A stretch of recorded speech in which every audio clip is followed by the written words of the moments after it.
못하지만 핵 협약을 만든 걸 동의했고, 뭐 한국의 역할을 확대한다거나 전략자산 전개에 동의를 했죠.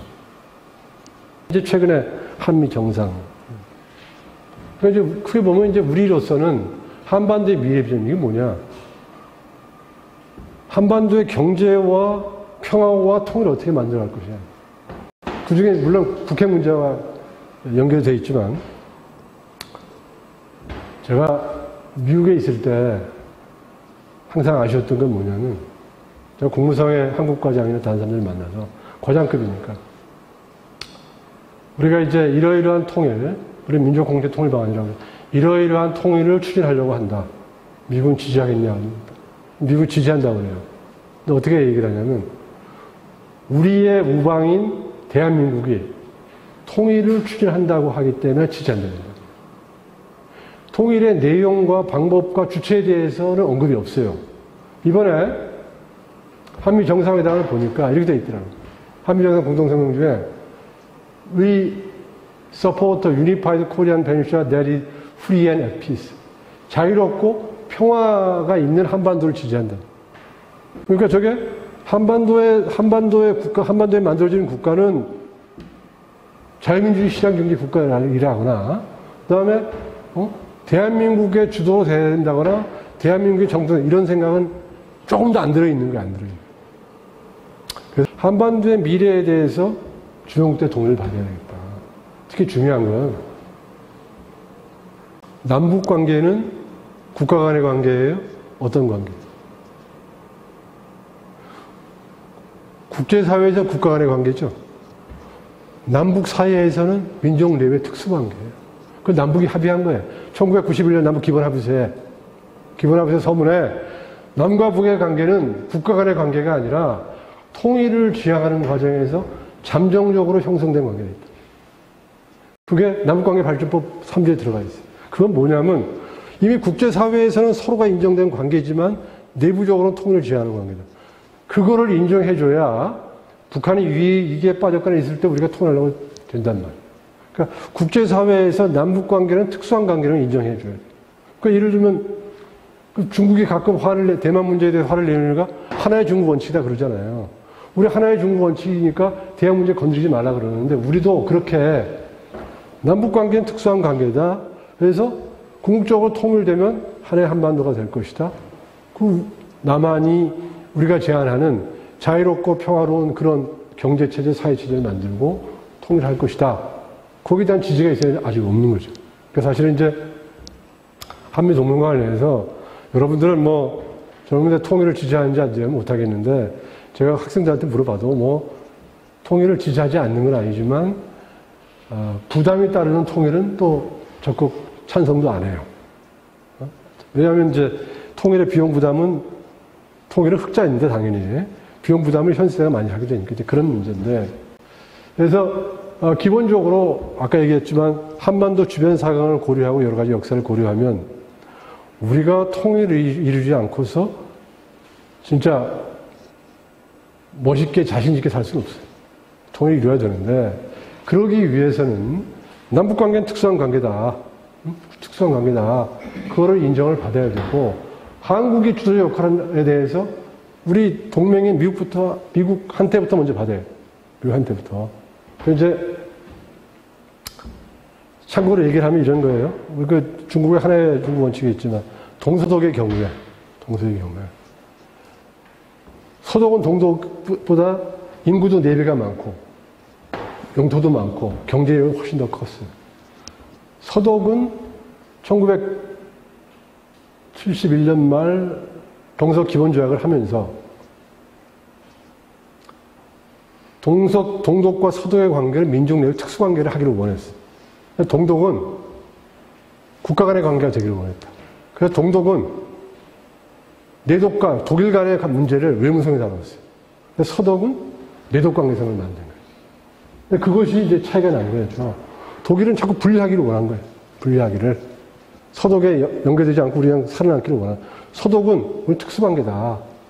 그래서 우리 정부도 91년 남북 기본합의서 나올 때 남북간 특수관계다. 국제사회에서는 두 개의 국가자, 우리는 민족 내부 특수관계고 통일을 지향하는 관계다라는 것이고, 이러한 것들을, 이러한 우리의 미래 비전을 미국이나 주변 강대국이 인정받아야 되겠다. 예를 들면 이런 거예요. 아까 얘기했지만, 여러분 보면 이제, 예를 들면, 난 그런, 아까 얘기했지만 북한 정권이 튼튼해요. 북한이라는 나라가. 여러 가지 면에서 결함이 많은 측면도 있지만, 무너질 체제는 아니라. 근데, 우리가 이제 과거에도 보면 신문에도 났지만, 북한이 갑자기 무너졌다. 그럴 때, 어떻게 통일하느냐? 쉽게 보면, 당연히, 원래 우리나라에서 우리가 가서 접수해서 하나의 정부 세우면 되잖아요. 그렇게 얘기하면, 미국 정부의 관료도 어느 나라, 중국도 일본도 아무도 인정하지 않아요. 왜 그러냐? 북한과 남한은 두 개의 정부 아니냐? 왜 니들이 가서 하냐 그런단 말이에요. 그걸 아무도 인정해주지 않아. 내가 깜짝 놀란 게, 주한미 대사관에 한국계 외교관이 있어요. 근데 그 양반이 어릴 때 미국에 이민을 가가지고 한국말을 잘 못하는데 그렇게 얘기를 하니까 왜 그게 대한민국으로 통일해야 되느냐? 이런. 그런 개념이 없는 거예요. 그래서 남북관계의 특수성 우리가 인정받아야 되겠다. 인정받아야겠다. 이제 그것이 한반도의 미래 비전과 굉장히 중요하다. 한반도의 통일이 50년에 걸릴지 60년에 걸릴지 아니면 얼마나 짧은 게 될지 모르겠지만 그래야 되겠다라는 게 이제 제일 롱텀의 그런 비전, 롱텀의 우리 이슈고, 두 번째 이제 북한의 핵 문제죠. 윤석열 대통령이 작년 8월 15일 날 광복절 경축사에서 밝힌 담대한 구상이라는 게 있어요. 그래서 북한 비핵화를 통해서 한반도의 지속 가능한 평화번영을 구현하겠다. 그래서 사실은 북한이 대화에 응하지 않기 때문에 굉장히 어려운. 최근에 한일 관계 중요하죠. 아까 얘기했지만 이제 우리 통일 미래 비전인데 북핵 문제가 있고, 일본은 남북한 합친 것보다 국토가 1.5배 넓고 인구는 1억 3천만이에요. 큰 나라예요. 큰 나라. 역사적인 문제가 있죠. 역사적인 문제가 있어요. 한반도 통일에 적극적이지도 않아. 얼마 전에 아사히 신문 서울 지국장하다 일본 간 분이 와가지고 나하고 얘기를 해서 식사를 하면서 그런 얘기를 했는데, 일본은 미국의 아시아 전략의 핵심 탑이에요. 일본에는 47톤의 플루토늄이 있어요. 핵안전협정에서 47톤인가 있는데, 그거면은 미국에 있는 핵무기만큼의 핵무기를 만들 수가 있어요. 미국이 한 6,000개, 7,000개 있잖아요. 그럴 정도의 잠재력도 하고, 경제력도 마찬가지. 인구도 남북한 합친 것보다 1.5배 많아요. 국토도 넓고. 미국으로서는 한국과 일본이 전쟁이 굉장히 중요하죠. 잘 지는 미국. 이번에 윤석열 대통령께서 이니셔티브를 했죠. 잘 지내고 미사일 경보 정보도 공유하고 그 다음에 해상 방어. 내가 그 사람이 그 의견을 물어보더라고요. 아마 여론 수렴해서 기사 쓰려고 그래서 내가 대통령이 이니셔티브를 해가지고 일본과 관계에서는 했는데, 사실은 그러면서 우리가 양보한 게 많다는 것이 국민의 인식이고, 만약에 거기에 대해서 일본이 해야 될 도리를 하지 않으면, 이제 지금 중국에 반도체 수출하지 말라는 거잖아요.